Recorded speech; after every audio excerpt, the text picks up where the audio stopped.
Why you should make yourself uncomfortable. I lived outside my comfort zone for 30 days and it changed everything. The Stoic secret nobody tells you. I want you to picture this: freezing rain, biting wind, 3 a.m. I'm huddled under a makeshift tarp, miles from anywhere warm. Deliberately. Sounds crazy, right? Like some extreme survival challenge? But what if I told you this wasn't about survival? Not really? What if I told you that putting myself willingly into that raw, shivering discomfort unlocked something inside me, something ancient, powerful, something you have dormant inside you right now? For centuries, philosophers, warriors, the greatest minds whispered about a secret weapon against suffering, anxiety, and mediocrity. It wasn't found in luxury or ease. It was forged in the fire of chosen hardship. Today, we're not just talking philosophy, we're diving headfirst into the deep end. I'm going to show you why running towards discomfort, not away from it, is the single most powerful thing you can do to change your life.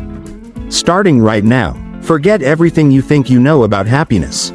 Forget the endless pursuit of comfort. Because I promise you, by the end of this, you'll see your struggles, your fears, your anxieties in a completely different light. You'll understand that the very things you avoid might hold the keys to the life you desperately want. Stick with me, because this isn't just a video, it's an invitation to fundamentally rewire your reality. Are you ready to become uncomfortable? Okay, let's get real. We're wired for comfort, aren't we? Our brains crave the familiar, the easy path, that warm bed, the predictable routine. Scrolling through feeds instead of tackling that big project. It feels safe. It feels good. But here's the brutal truth the Stoics knew thousands of years ago. That constant craving for comfort? It's a cage. A plush, velvet-lined cage. Maybe, but a cage nonetheless. Every time you choose the easy way out, every time you shrink back from a challenge because it feels awkward or scary, you reinforce the bars of that cage. You tell yourself, subconsciously, I can't handle this. You shrink your world, little by little. Think about it. That job application you didn't send because you feared rejection? That conversation you avoided because it might be awkward? That workout you skipped because the couch felt better? Each one was a missed opportunity. Not just for the potential external reward, but for the internal growth that comes from pushing your boundaries. The ancient Stoics, guys like Marcus Aurelius, the Roman emperor, or Epictetus, a former slave who became one of the most influential thinkers ever. They weren't sitting around in ivory towers just thinking deep thoughts. They practiced what they preached. They deliberately exposed themselves to hardship. Seneca, another giant of Stoicism, recommended periodically living as if poor, simple food, rough clothes, sleeping on the floor. Why? Not because poverty is inherently virtuous, but to rob misfortune of its power. To teach the mind, see, I can handle this discomfort, this lack, it doesn't break me. It's like building calluses on your soul. When you only experience softness, the slightest friction feels like a wound. But when you deliberately expose yourself to rougher textures, you build resilience, you build strength, you build the unwavering confidence that comes from knowing you can endure. I remember this one time. Years ago, I was terrified, absolutely petrified, of public speaking. My heart would pound, palms sweat, voice shake. Just the thought of standing in front of people made me nauseous. Comfort zone? Mine was hiding in the back row, hoping nobody noticed me. Then, I stumbled upon Epictetus, and he said something that hit me like a lightning bolt. He basically asked, what are you really afraid of? People's opinions? Their judgment? Are those things truly harmful? Or is it your fear of them that's causing the real damage? Limiting your life? It was a paradigm shift. I realized my suffering wasn't coming from the potential embarrassment, it was coming from the constant, agonizing avoidance of that potential embarrassment. The fear itself was the cage. So, I made a decision, right then and there, fueled by this ancient wisdom. I signed up for a local Toastmasters club. The first meeting? Pure terror. I mumbled, I stuttered, I probably turned beet red. It was deeply, profoundly uncomfortable. Everything my comfort-seeking brain screamed against. But I went back, and again, and again. Each time was a little less terrifying. Each time, I proved Epictetus right. The discomfort wasn't fatal. The fear lessened its grip. It wasn't about becoming a world-class orator overnight. It was about willingly stepping into the arena of my fear, facing that discomfort head-on, and realizing I was stronger than my anxiety. That discomfort became my teacher. It taught me courage, not by avoiding fear, but by acting despite it. What fear are you letting build your cage right now? What discomfort are you avoiding that's secretly shrinking your world? Ask yourself that, honestly. This isn't just about big, scary challenges like public speaking or sleeping in the rain. It's about the small stuff. 2. The daily choices. Choosing the stairs instead of the elevator. Taking a cold shower for 30 seconds. Starting that difficult conversation you've been putting off. Learning that new skill that feels overwhelming at first. Meditating for 5 minutes when your mind wants to race. Each tiny act of voluntary discomfort is a rep. You're lifting weights for your willpower, for your resilience. Think of it like this. Your comfort zone is like a muscle. If you never stretch it, if you never push it, it atrophies. It gets smaller, tighter. But every time you lean into that edge, every time you do something that makes you feel slightly awkward, uncertain, or challenged, you're stretching that muscle. You're expanding your capacity. You're proving to yourself, on a cellular level, I can handle more. We live in a world obsessed with hacks, shortcuts, the path of least resistance. But the Stoics understood that growth doesn't happen there. Growth happens at the boundary. It happens when you challenge the status quo of your own habits and fears. Marcus Aurelius wrote in his private journals, not for publication, but for himself. The impediment to action advances action. What stands in the way becomes the way. That obstacle, that discomfort, that thing you want to run from, that's your path forward. That awkward feeling, that's the signpost pointing towards growth. That fear, that's the dragon guarding the treasure of your own potential. You don't slay the dragon by avoiding it. You slay it by facing it, armed with the knowledge that the discomfort is temporary, but the strength you gain is permanent. But let's go deeper, because embracing discomfort isn't just about building personal resilience, it's about building character. It's about facing moral discomfort. Imagine a situation. You see injustice happening. Maybe it's subtle, maybe it's overt. Standing up, speaking out, that's uncomfortable. It risks conflict, disapproval, maybe even tangible consequences. The comfortable path is silence. Looking away, telling yourself it's not your problem. But what does that do to your integrity? To your soul? The Stoics argued that virtue, acting with justice, courage, wisdom, and moderation, is the only true good. Comfort, wealth, reputation? These are preferred indifference. Nice to have, sure, but not essential to a good life. Living virtuously, however, is essential, and often, living virtuously requires embracing profound discomfort. It requires choosing the hard right over the easy wrong. It means having that difficult conversation with a loved one about their destructive behavior. Even though it hurts, it means admitting you were wrong, even when your ego screams against it. It means holding true to your principles when everyone around you is compromising. This kind of discomfort cuts deeper than a cold shower. It's the discomfort of moral friction, of swimming against the current of convenience or popular opinion. But facing this discomfort is how you forge an unshakable character. It's how you build a life you can look back on with pride, knowing you didn't just seek ease, but sought to do what was right, even when it was hard. Think about the people you admire most. Are they the ones who always took the easy road? Or are they the ones who faced adversity? Who stood up for their beliefs? Who endured hardship for a greater purpose? Discomfort is the forge of greatness, both personal and moral. I met someone once. Let's call him Alex. Alex had built his life around comfort. High-paying job he didn't love. Predictable routine. Avoiding anything risky or challenging. Then, disaster struck. A sudden, devastating illness left him unable to work. Facing mounting medical bills, his carefully constructed comfortable world crumbling around him. He was terrified, lost, steeped in the ultimate involuntary discomfort. He could have succumbed to despair. Many would have, but somewhere in the depths, he remembered fragments of Stoic ideas he'd dismissed years ago. He started reading Marcus Aurelius again, not as philosophy, but as a survival manual. He focused intensely on the dichotomy of control. I cannot control this illness. I cannot control the medical bills piling up, but I can control my response. I can control my thoughts. my actions, my attitude. He started embracing tiny, voluntary discomforts to rebuild his sense of agency. He forced himself to do physical therapy exercises that were painful and exhausting. He started learning new skills online. Even though his energy was low and frustration high, he reached out for help. Swallowing his pride, a huge discomfort for him, he began meditating, facing the discomfort of his own anxious thoughts instead of distracting himself. Slowly, painstakingly, he began to transform. The illness didn't magically disappear, but Alex changed. He found a resilience he never knew he possessed. He discovered passions he'd ignored in his pursuit of comfortable security.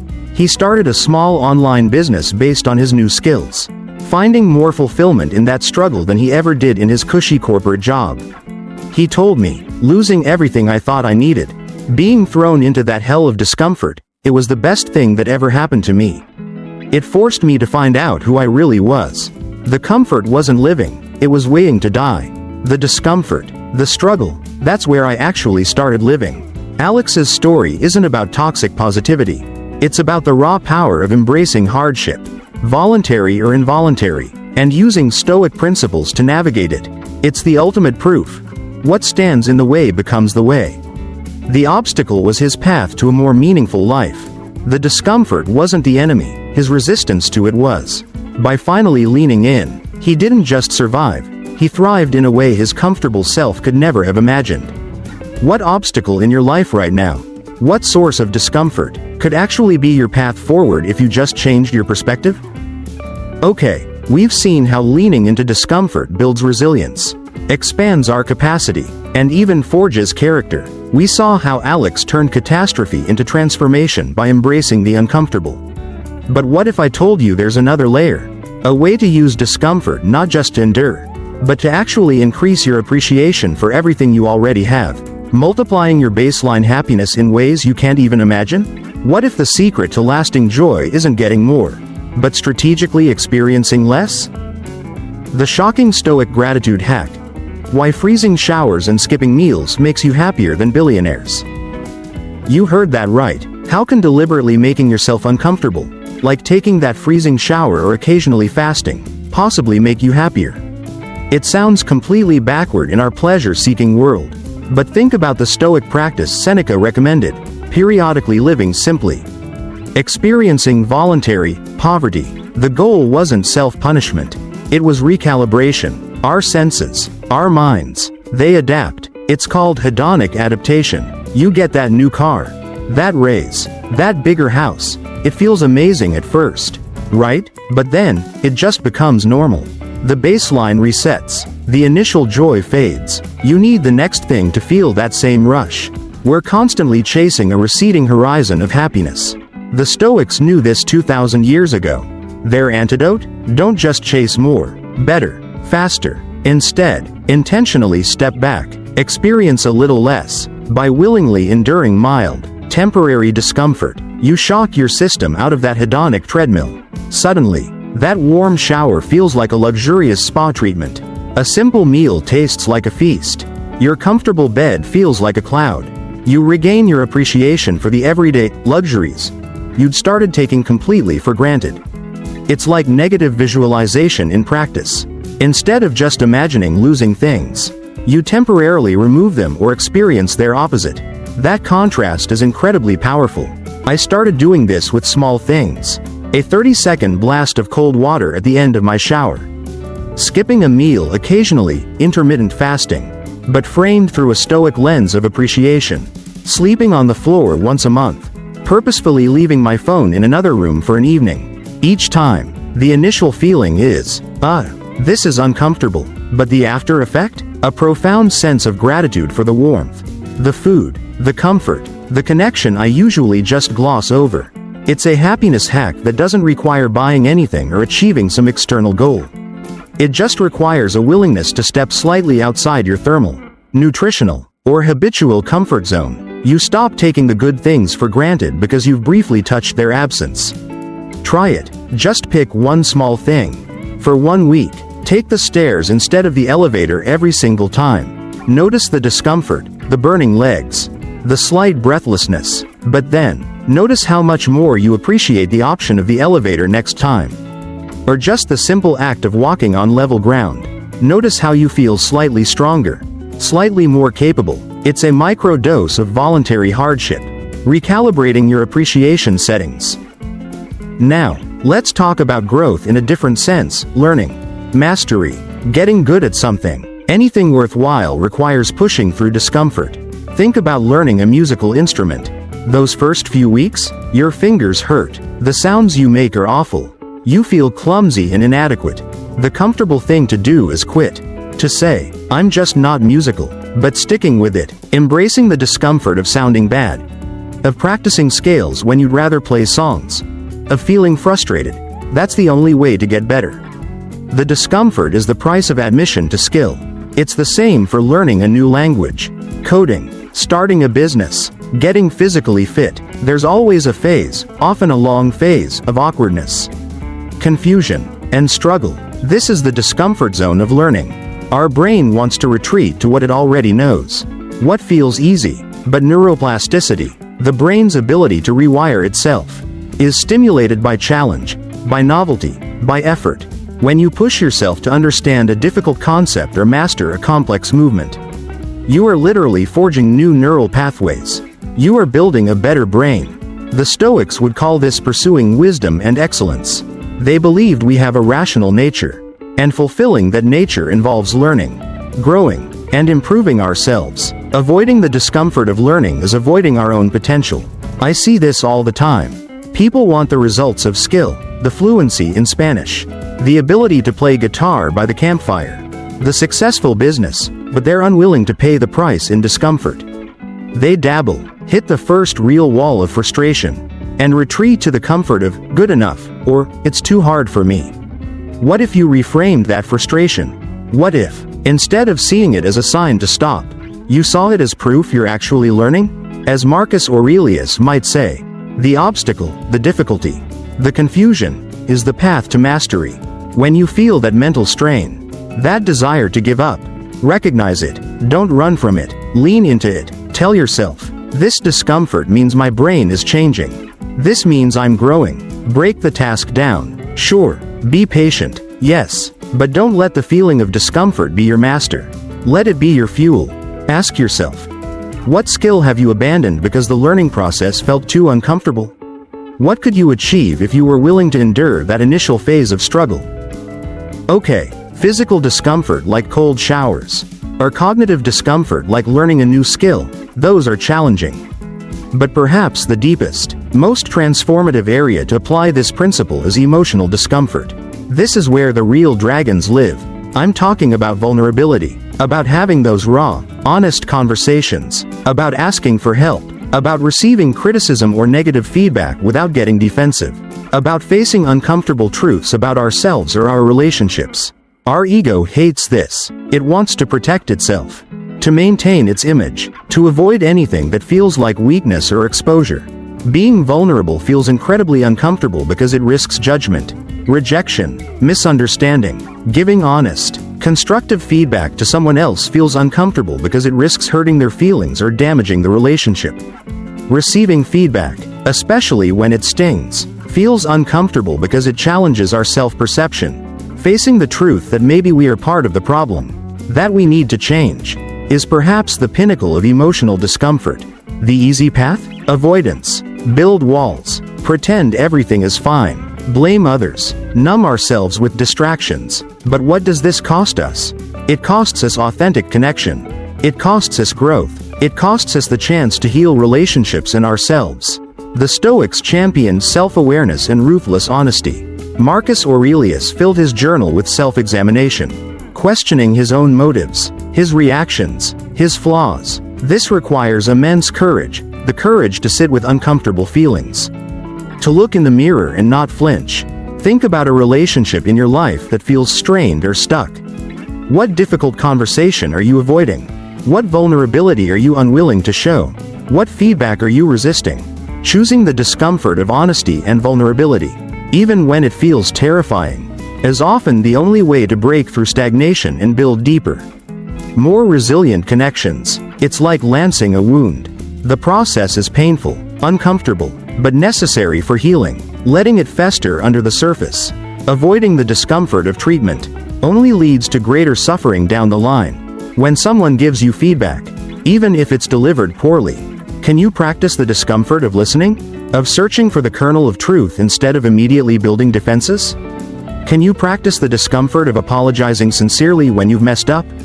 Can you practice the discomfort of setting boundaries, even if it disappoints someone? Each act of facing emotional discomfort chips away at the ego's defenses and builds your authentic self. It leads to stronger relationships, greater self-understanding, and a profound sense of inner peace that fragile egos, constantly avoiding discomfort, can never achieve. This is where Epictetus's dichotomy of control becomes our superpower. We cannot control how someone else reacts to our vulnerability. We cannot control if they accept our apology or heed our feedback. We cannot control external events or other people's opinions. Trying to control these things is the source of immense anxiety and frustration, a different, unproductive kind of discomfort. But we can control our own actions, our own intentions, our own willingness to face emotional discomfort for the sake of virtue, truth, and connection. When you decide to have that difficult conversation, focus on your intention to communicate honestly, kindly, constructively. That's within your control. The other person's reaction is not. Accept that. When you receive criticism, focus on your response, to listen openly, to reflect honestly, to extract value if possible. That's within your control. The criticism itself, or the way it was delivered, is not. By focusing relentlessly on what is within your control, your choices, your judgments, your willingness to endure necessary discomfort, you liberate yourself from the anxiety of trying to manage the uncontrollable. You act with courage, not because you're guaranteed a good outcome, but because the act itself is the right thing to do. You embrace the discomfort of vulnerability not because you know it will be well received, but because hiding is corrosive to your soul. This shift in focus is revolutionary. It turns emotional discomfort from something to be feared and avoided into an opportunity to practice virtue, to strengthen your character, to live in accordance with your own principles, regardless of the external weather. Can you think of a situation where fearing someone else's reaction, something outside your control, stopped you from doing what you knew was right? From facing necessary emotional discomfort?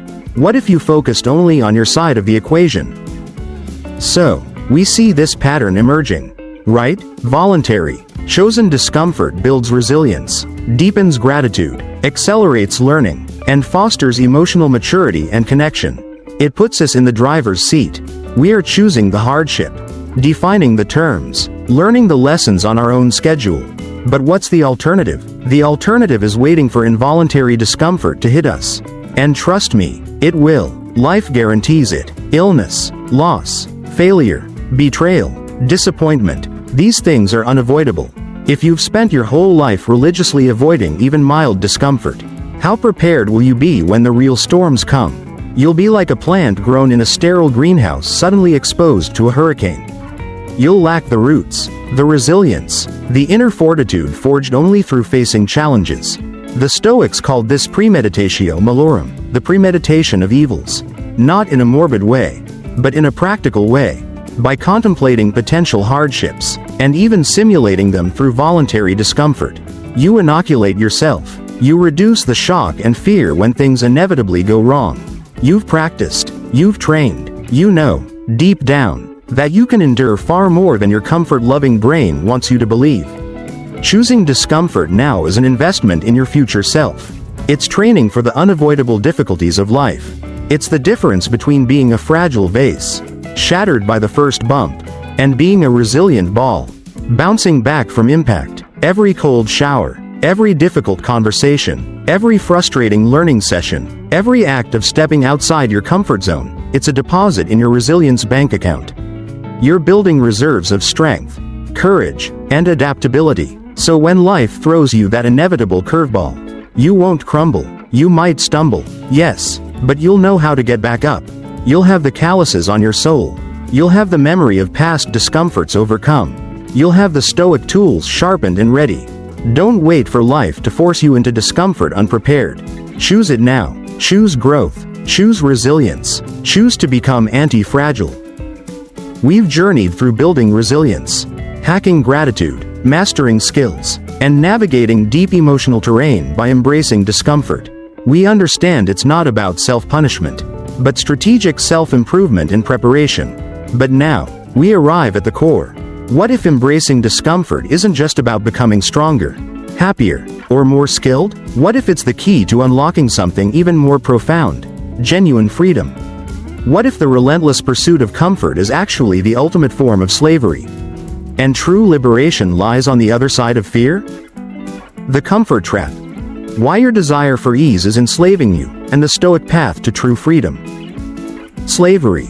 That's a strong word, isn't it? But think about it. When your decisions are constantly dictated by the desire to avoid discomfort, are you truly free? When fear of failure, fear of judgment, fear of pain, fear of awkwardness, prevents you from pursuing your goals, speaking your truth, or living authentically, what is that if not a form of bondage? You are enslaved by your own aversion to negative feelings. Your comfort zone, that seemingly safe haven, becomes your prison warden. It dictates where you can go, what you can do, who you can be. Anything outside its walls is deemed too scary, too risky, too uncomfortable, and so, your world shrinks. Your potential remains untapped. Your life becomes a pale imitation of what it could be. Epictetus, remember, was literally a slave for part of his life. He understood physical bondage, but he argued vehemently that true slavery wasn't about external chains. It was about the internal chains of desire and aversion. Being enslaved by your craving for pleasure and your terror of pain, that was the ultimate prison. And the key to unlocking those chains? Understanding what is truly good, virtue, and what is indifferent, everything else, including comfort and discomfort, and focusing only on what is within your control, your choices, your judgments, your actions. When you willingly embrace discomfort, you are performing an act of liberation. You are telling your fear, your aversion, you do not control me. Each time you choose the uncomfortable but right action, you weaken those internal chains. You expand your sphere of freedom. Think about the entrepreneur who risks failure to build their dream, the artist who shares their vulnerable work despite fear of criticism, the activist who speaks truth to power despite the risks, the person who leaves an unhealthy relationship despite the terror of being alone. These are acts of freedom, purchased with the currency of discomfort. They are choosing purpose over ease. They are choosing growth over stagnation. They are choosing self-mastery over enslavement to fear. What fear, what aversion to discomfort, is currently keeping you chained? What would your life look like if you were willing to pay the price of discomfort to break those chains? This isn't just about achieving more, it's about becoming more. Becoming the person who is not ruled by fleeting feelings, but by conscious choices and core values. Let's dissect fear for a moment, because it's the gatekeeper of the comfort zone. What is fear, really? At its core, it's often an anticipation of future discomfort, physical pain, emotional pain, social embarrassment, loss. It's a projection, an imagination of a negative outcome. The Stoics taught us to examine these fears rationally. Is the feared outcome truly catastrophic? Is it likely? And most importantly, even if it does happen, can I handle it? By practicing voluntary discomfort, you gather evidence that yes, you can handle it. The cold shower didn't kill you. The awkward conversation didn't dissolve you. Surviving that failed project didn't end your world. You build a library of resilience experiences. This library becomes your antidote to fear's projections. When fear whispers, "This will be terrible, you can't handle it," you can now answer, "Actually, I've handled uncomfortable things before.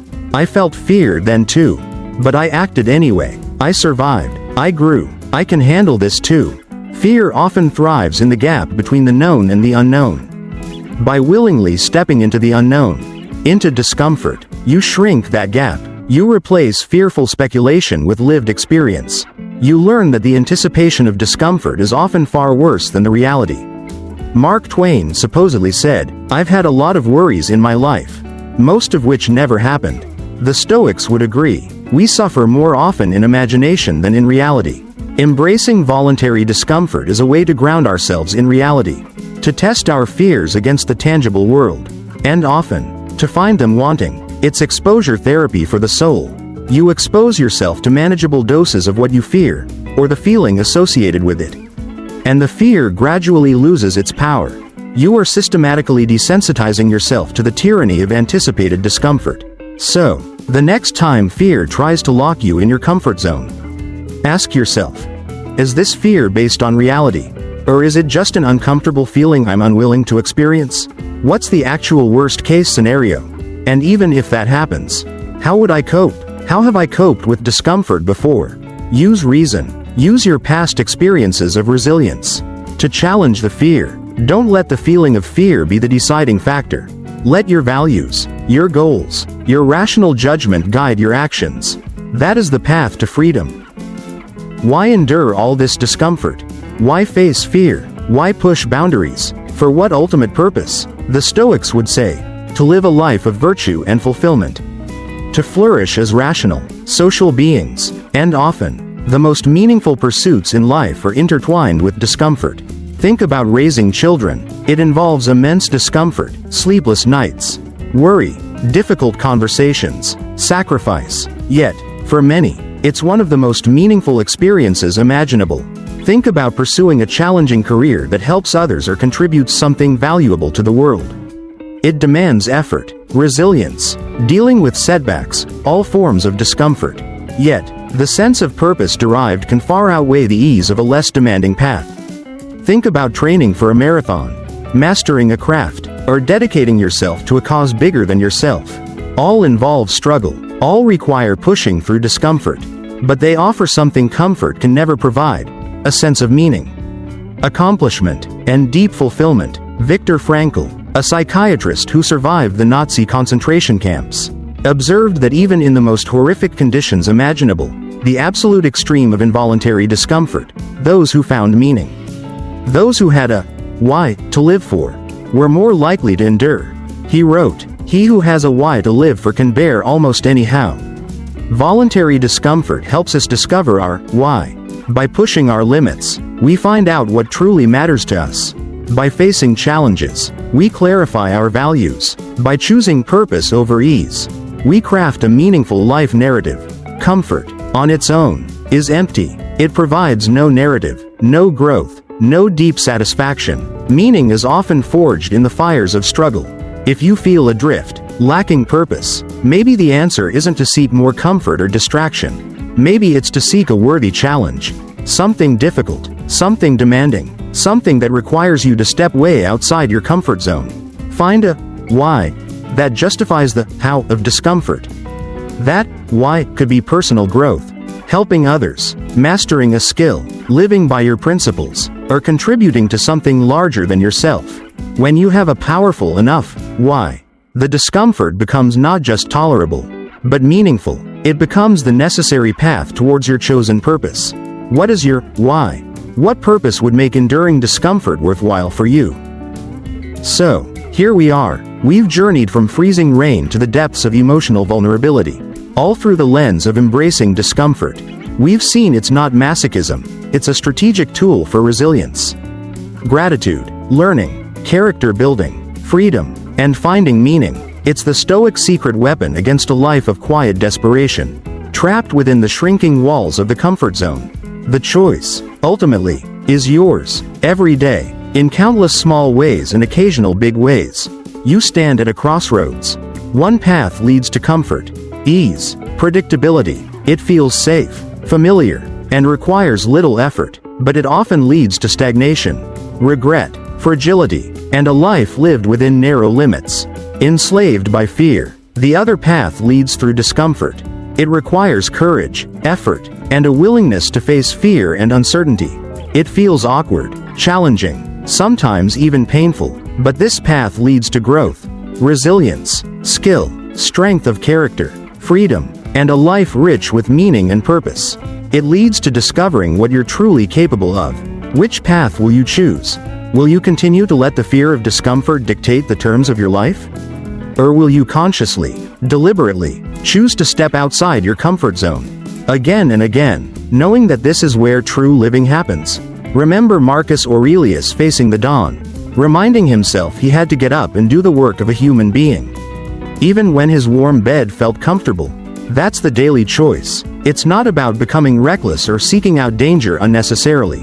It's about recognizing that the avoidance of all discomfort is the avoidance of growth. It's about understanding that challenges are not obstacles to life. They're the substance of life. Look, I can talk about Stoic philosophy all day. I can tell you stories, give you examples, lay out the logic, but none of it means anything unless you act. Information alone doesn't change lives. Action does. Specifically, uncomfortable action. So, here's my challenge to you. Right now, not tomorrow, not next week, right now, identify one thing, just one thing that makes you feel slightly uncomfortable. Something you've been avoiding, something that represents a tiny step outside your current comfort zone. Maybe it's sending that email. Maybe it's signing up for that class. Maybe it's having that 5-minute awkward conversation. Maybe it's literally just taking 30 seconds of cold water in your next shower. Whatever it is, do it.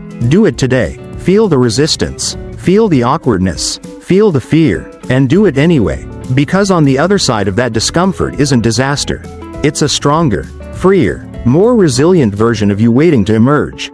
You have within you, right now, the capacity to endure far more than you think. You have the seeds of courage, wisdom, and resilience. But seeds don't grow in sterile soil. They need resistance. They need challenge. They need the discomfort of breaking through the earth to reach the sun. Stop waiting for life to be easy. Stop praying for comfort. Start embracing the challenges. Start choosing the discomfort that leads to growth. Because the comfort zone? It's the most dangerous place you can live. The real adventure, the real growth, the real freedom. It starts right at the edge of your comfort zone. Go find that edge, and step over it.